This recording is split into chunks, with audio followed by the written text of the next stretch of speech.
Last time, I described the Hardy-Weinberg equilibrium for you, which is a mathematical model for calculating how allele frequencies change in a population as that population produces subsequent generations through sexual reproduction. This model left us with kind of a problem, however, and that's where I want to pick up in this lecture. Let me remind you of this difficulty. In population genetics terms, we've defined evolution as a change in the relative frequencies of alleles for a trait over time. But the Hardy-Weinberg equilibrium suggested that allele frequencies generally don't change across subsequent generations of a sexually reproducing population. What then, if anything, does this tell us about evolution? Hardy-Weinberg seemed to imply that evolution doesn't occur. Now, a resolution to this seeming paradox comes from the realization that, as is the case for any formal mathematical model, the Hardy-Weinberg equilibrium only holds if certain key assumptions are met. And generally, these assumptions are not met in natural populations. So why bother with the Hardy-Weinberg equilibrium at all? The reason is that the Hardy-Weinberg equilibrium is useful because by understanding the assumptions underlying it, biologists have been able to identify the mechanisms responsible for evolutionary change that are represented by violations of those assumptions. And in that sense, gain a broader understanding about how evolution works in populations. There are 5 key assumptions that have to be met for this Hardy-Weinberg equilibrium to hold. Let me list these assumptions first, and then we're going to look at each in more detail as we try to understand what they tell us about evolutionary mechanisms. The first assumption is that there can be no mutation in a population. That is, no new kinds of alleles arising. The second assumption is that the population must be isolated. That is, individuals can't migrate into or emigrate out of that population, and they can only breed with other individuals from the same population.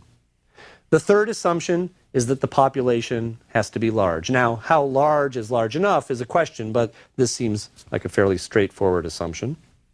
The fourth assumption is that mating within the population must be random. That is, individuals can't choose whom to mate with. And the final and fifth assumption is that reproductive success must be random among individuals in the population. That is, all individuals must have an equal probability of surviving and reproducing. Now, having listed these 5 assumptions, I'm sure your first impression is that none of them are ever likely to be true in natural populations. And you'd be right.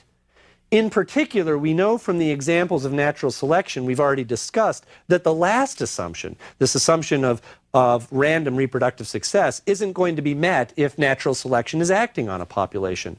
Reproductive success in that case isn't random. And the differential reproductive success among individuals is what natural selection is all about. But what about the other 4 assumptions? When they're violated, how does that lead to evolutionary change? Because we know that it does. Gene frequencies will change according to the Hardy-Weinberg model unless if any of these assumptions are violated. So those assumptions must somehow represent a mechanism for evolutionary change. So in other words, what we're getting at is what are the other mechanisms responsible for evolutionary change other than natural selection? As we explore the answer to that question, I want you to keep in mind that what we're going to find out is that natural selection is not the sole mechanism of evolutionary change. In particular, we're going to see that a violation of the third assumption I mentioned, that is that the population has to be large, leads to a particularly important evolutionary force that we call genetic drift. Now, let's look at each of these assumptions in more detail and see what they tell us about what causes evolutionary change. The first assumption I mentioned is that mutations can't occur in populations. Obviously, from what we've learned about molecular genetics earlier in the course, we know this assumption cannot be met generally. Mutations occur spontaneously and often frequently as a result of replication errors or other sources of unrepaired damage to an organism's DNA. Mutations, as I've said, are essentially a source of new types of alleles in a population, and thus it makes sense why the Hardy-Weinberg equilibrium needs to assume that mutations don't occur. I mean, how can allele frequencies truly remain constant if entirely new alleles are being added to the mix? But the real question is, how much does the addition of new alleles really influence gene frequencies in natural populations? In other words, how strong an evolutionary force is mutation? Now, I want to clarify something, because I've said on a number of times that mutation is a very important source of variation. And this variation, the introduction of new alleles, can lead to evolutionary change. But before, when I talked about that, the implication was that those alleles might be acted on by some other evolutionary force, for example, natural selection. The question I have now is, does mutation on its own, just simply the creation of new alleles on its own, lead to significant evolutionary change in populations? And the answer to that question is generally no. Mutation will only have a direct effect on allele frequencies if there's an enormously high rate of mutation such that the allele frequencies for a single gene are all affected. Let me clarify that by giving you an example or sort of putting this in terms of how mutations might affect different genes in an organism's genome. So, for example, the human genome is estimated to have somewhere between, let's say, 40,000 to 60,000 different genes. Actually, these estimates are changing daily, but it's somewhere in that ballpark. Now, if a mutation occurs, it occurs at random, and therefore it can affect any one of those 40 to 60,000 different genes. Well, if several mutations occur, or even many mutations occur, chances are, because they're occurring at random, they'll be very unlikely to affect the same gene out of that 40 to 60,000 possible genes that could be affected. Thus, mutation rate would have to be enormous for there to be an accumulated effect for any one gene affecting the allele frequency of that gene. So the take-home message here is that mutation isn't thought to be an important evolutionary force on its own, but instead provides the source of variation on which other evolutionary mechanisms might act. Okay, let's look at this second assumption of the Hardy-Weinberg equilibrium, and that's that populations have to be isolated. What this means is that individuals can't leave or be added to a population from some other population. Now think about this for a second. When an individual moves from one population to another, what it's doing is actually carrying its alleles with it. So individuals moving across populations would represent the flow of alleles across populations. We call this in general gene flow. It makes sense that Hardy-Weinberg needs to assume that this doesn't happen, because if genes are moving in and out of a population, that could potentially change the net frequency of alleles for any particular gene. On the other hand, migration tends to be relatively random. So the likelihood that migration or immigration is going to have a significant effect on any one gene, again, like mutation, is relatively low. And so gene flow isn't thought to have a very strong effect on allele frequencies in a population. Actually, what gene flow probably most importantly does is swap alleles around between different populations, and in that sense help reduce genetic differences among populations. Okay, the third assumption of Hardy-Weinberg that we mentioned was that populations have to be large. And as I said, that unlike mutation and unlike gene flow, violation of this assumption actually is thought to be a major evolutionary force leading to significant change in populations. In fact, perhaps more of an important force than natural selection. We should ask why this matters. I mean, in other words, why should the size of a population have some sort of an effect on the way that its allele frequencies are going to change over time? So to understand this point, imagine if you would flip a coin 1,000 times. Now, I actually did this last night. Not 1,000 times, I did it 10 times, and I'll tell you the result I got in a second. But if I had done it 1,000 times, I would expect, if it's a fair coin, to get about 50% heads and 50% tails, but it wouldn't be exactly 500 heads and 500 tails. Of course it wouldn't. Sometimes it would come up the wrong way, not the wrong way, a different way. So I might get, well, let's say 530 heads and 470 tails or something like that. It would be close to 50-50, not exactly. Well, what if you flip the coin only 10 times, as I did last night? Well, what I got was 7 heads and 3 tails. Now, I think the coin was fair. Why didn't I get 5 heads and 5 tails. Actually, I would have been surprised if I got exactly 5 heads and 5 tails several times in a row, because of course it doesn't always come up exactly. The point is that the smaller the number of coin flips, the less likely you are to get a result that comes close to the predicted 50-50. This deviation is what we would call sampling error. Now let's apply this same logic to the problem of sampling from our gene pool. Imagine that the relative frequencies of 2 alleles in a gene pool is 50-50. Thus, if we reached into the gene pool at random, we would expect on average to get one allele 50% of the time and the other allele 50% of the time. If we reached in 1,000 times and pulled out 1,000 alleles, we'd probably come pretty close to an estimate of the known 50-50 ratio of alleles in that gene pool. But if we reached in only 10 times, we might get 7 of one allele and 3 of another allele. Now imagine that those 10 alleles were all that we had representing the gene pool in the next generation. We'd be starting out with a 70-30 mix, not a 50-50 mix. And as that next generation went on, it would have a very different allele frequency than the previous generation. We call this effect of sampling error on the genetic structure or gene pool of a population genetic drift, or sometimes we just call it drift for short. And it's because this sampling error can cause the allele frequencies to literally drift. I mean, in this one sampling event, they drifted by chance from 50-50 to 70-30. Natural populations are in fact relatively small. So genetic drift is thought to be a generally important evolutionary force acting on these populations. Even very large populations can sometimes be affected by drift under some circumstances. For example, at the end of the 19th century, hunters had reduced the size of the California elephant seal population to only about an estimated 20 individuals.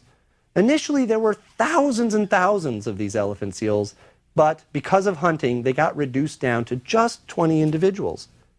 Well, the population became protected, and it quickly grew back, approaching its original size. And now, again, there are many, many California elephant seals.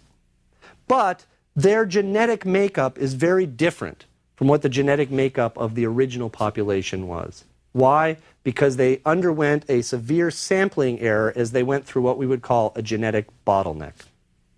Another kind of event that leads to drift in populations if a small number of individuals leaves one large population and moves somewhere else, essentially colonizing a new area. This small population, small number of individuals, is very unlikely to have the same proportions of all the alleles that were represented in the original larger population. And so the gene pool of this newly established population is probably quite different from the original population because of genetic drift. We call this the founder effect. Finally, the last two assumptions of the Hardy-Weinberg equilibrium that I listed at the beginning are that both mating and reproductive success must be random. And of course we know that these assumptions are rarely met in natural populations. Individuals in a population are generally quite selective in which other individuals they'll mate with. And not all individuals are as successful at attracting mates as others. Thus, mating is clearly non-random. And of course, not all individuals are equally likely to survive or equally successful in producing offspring. Thus, reproductive success is not random.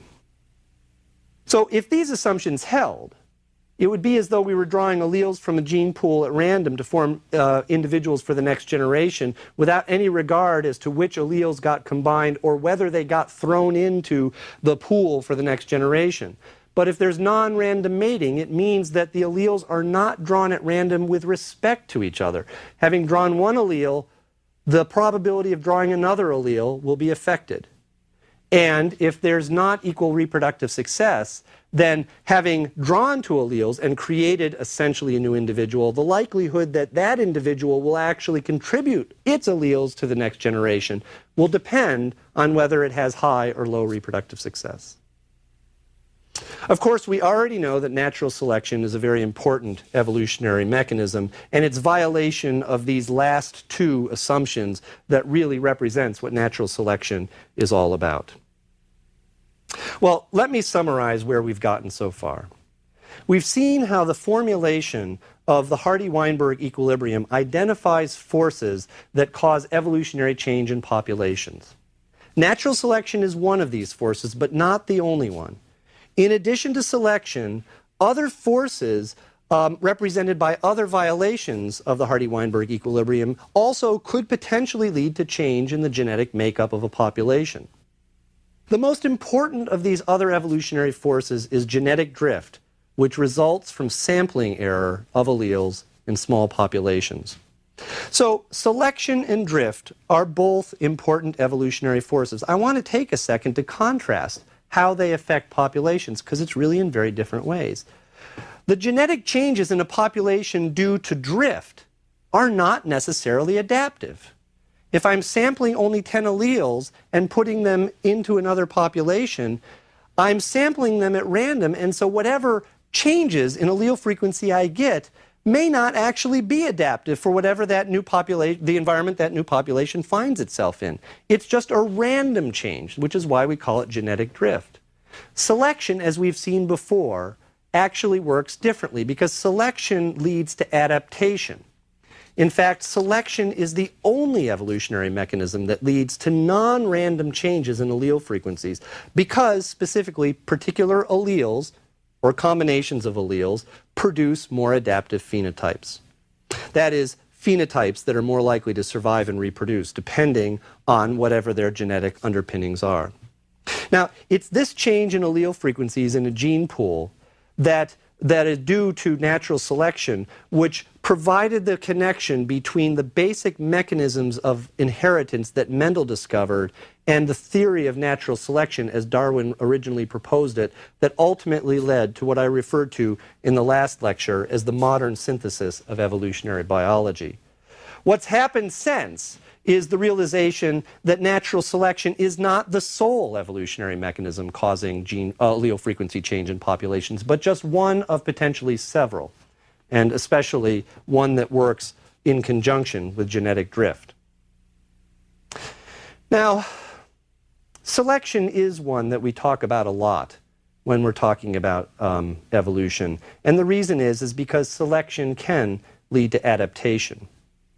It turns out that selection can affect the makeup of a population, both the genotypic and phenotypic makeup of a population, in a number of different ways, however. And I want to take a moment now to look at the different ways that natural selection can act on populations.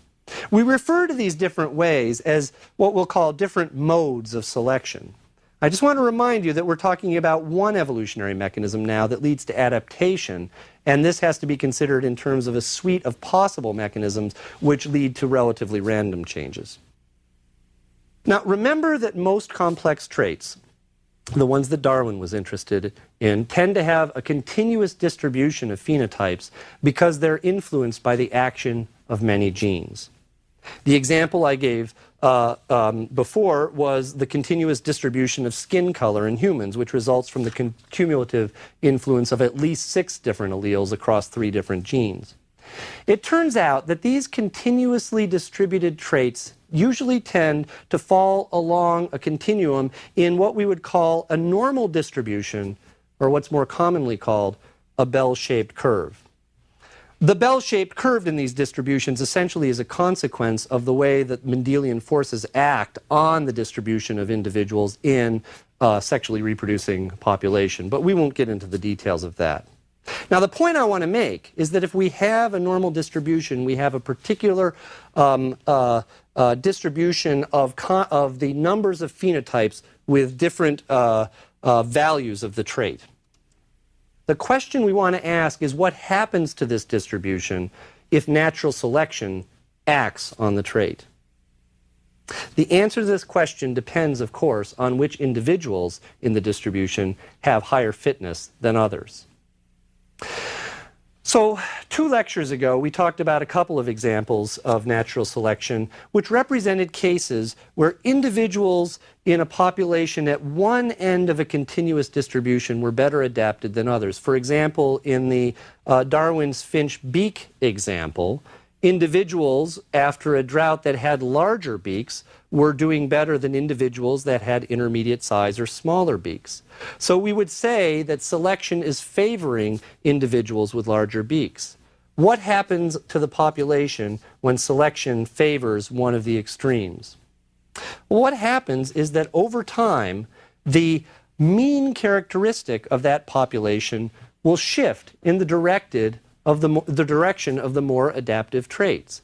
So in the finch example, over time, the distribution of beak sizes of finches shifted to larger beak sizes.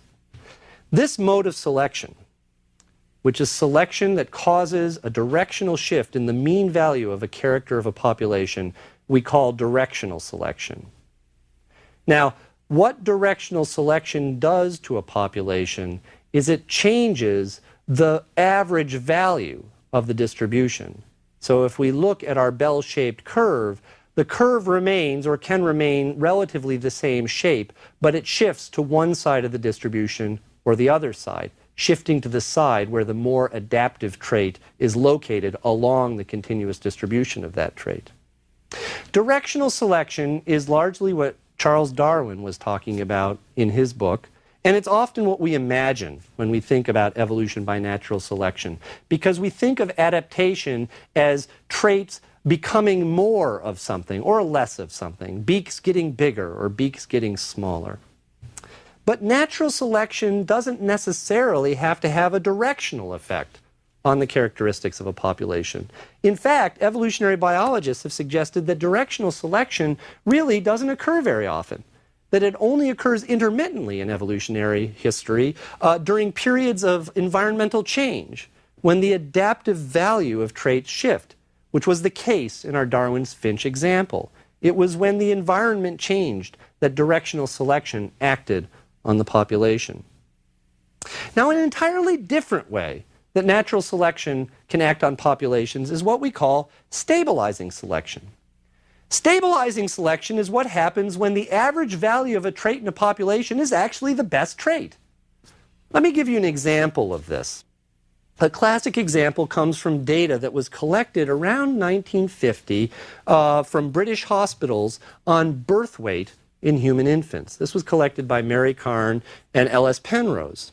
And they looked at birth weight of over 13,000 infants, and they asked how selection might be acting on birth weight by asking whether infants of different sizes, different weights, were more or less likely to survive.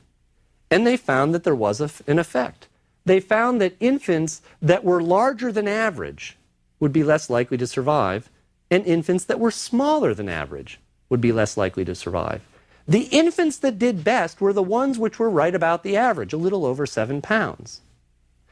Now, how is selection acting on this population? Well, the thought is that infants that are smaller than average, because they're smaller, are less well developed and therefore less able to fend for themselves physiologically when they're born. Well, you would think then that being bigger is better. But there's a very different kind of selection acting on large infants, which has to do with the average size of the human female pelvis. It's harder for larger infants to actually be born, and the stress associated with this more difficult birth is what causes selection on larger infants to act. So infants somewhere in the middle do best, and we call this stabilizing selection. Now, what's the effect of stabilizing selection on the characteristics of the population? It doesn't shift the mean character, because the mean character is the best. It's the outliers of the distribution that aren't doing as well. So the effect of stabilizing selection is actually to make this bell-shaped curve pull in its sides, to become more narrow, to reduce the total amount of variation in the population. The stronger the stabilizing selection on a population, the less variation there is around whatever mean value there is. Well, a third, again, quite different form of selection occurs when just the opposite is the case. When the mean value is somehow less adaptive, whereas the two extremes both are more adaptive. We call this kind of selection disruptive selection, or it's often called in the literature diversifying selection. Now, what happens if disruptive selection is acting on a population? What happens to the distribution of traits in that population? What we expect is over time, we would develop a bimodal distribution. This is because individuals at the mean value of the trait aren't doing as well, but individuals at the extreme are doing better. So there will be more and more individuals on both ends of the distribution over time because they are leaving more offspring, and fewer individuals in the middle. So essentially what was once an original bell-shaped curve will now essentially have two humps. It'll be a bimodal distribution. Let me give you an example of this, because this for me was a little harder to wrap my head around. How could this actually work in a natural population? Well, I'm going to give you a specific example. And this is another species of bird. This is an African bird that lives in Cameroon in West Africa called the black-bellied seed cracker, which is a great name. Like the Darwin's finches we talked about, there's an enormous amount of variation in the sizes of beaks within a population of seed crackers. And like the Darwin's finches, as the name of this species suggests, what these birds generally eat are seeds that they crack open. Now, unlike the Darwin's finches we looked at before, if you go and measure the beak sizes in a population of these seed crackers, you find that there's not a bell-shaped curve, but instead there's a clear bimodal distribution. What I mean by that is that there are two distinct peaks in the distribution. Now, there's continuous variation. You can find some birds with very, very large beaks and very, very small beaks, and you can also find a few birds that have intermediate-sized beaks, but most of the birds are have beak values that are relatively large or relatively small. So if you go to a population of black-bellied seed crackers, you'll see what appear to be more or less two very distinct kind of birds, the big-beaked birds and the little-beaked birds. Now, there's an interesting question here. What's responsible for this bimodal distribution? An ornithologist named Thomas Bates Smith, who's now at UCLA, has worked on these birds for many years, and what he found was very interesting. He found that if you measure the beak sizes of birds when they're initially born into the population, you do get a bell-shaped curve. In other words, you will find a lot of young birds who have intermediate-sized beaks. It's only when you measure the adults that you find a bimodal distribution. Now, what's happening here is that the seeds that these birds eat that are available in their environment actually fall themselves into two distinct size classes. There are a lot of very large and hard seeds, and there are a lot of very small and soft seeds. Birds with the small beaks are better at picking up and handling these small seeds and can be more efficient at eating those. Birds with the large beaks are able to crack open the larger, harder seeds. Birds that have intermediate-sized beaks are like jacks of all trades, but masters of none. They can try the small seeds and they can try the large seeds, but they're really not very good at either. So over time, actually, literally what Smith has found over the first year of life, these birds with the intermediate-sized beaks tend to not do well. They tend to not survive because they're not very good at eating. So what we have then is at the end of this is a bimodal distribution of beak sizes due to disruptive selection. Now, what this means is that the effect of disruptive selection on populations is very different again from the effects of directional selection and stabilizing selection. Directional selection shifts the mean characteristics of a population in a way that we typically associate with adaptation. Stabilizing selection reduces the variation in a population, presumably because the intermediate trait, the average value, is already the most adaptive. What disruptive selection does is actually increase genetic diversity by creating this bimodal distribution. These three modes of selection are acting in very different ways, but it's this last example of seed crackers in particular that raises an interesting question. If these birds are so strongly dimorphic, with very different large beak and small beak forms, why do we consider them to be a single species? Why don't we consider them to be two species? Well, if they are one species, will it eventually become two species? What would it take for these two forms to be considered what we'd call two species? It's these kinds of questions that we need to turn to next, and we'll begin to look at what species are and how new species arise over the course of evolution in the next lecture.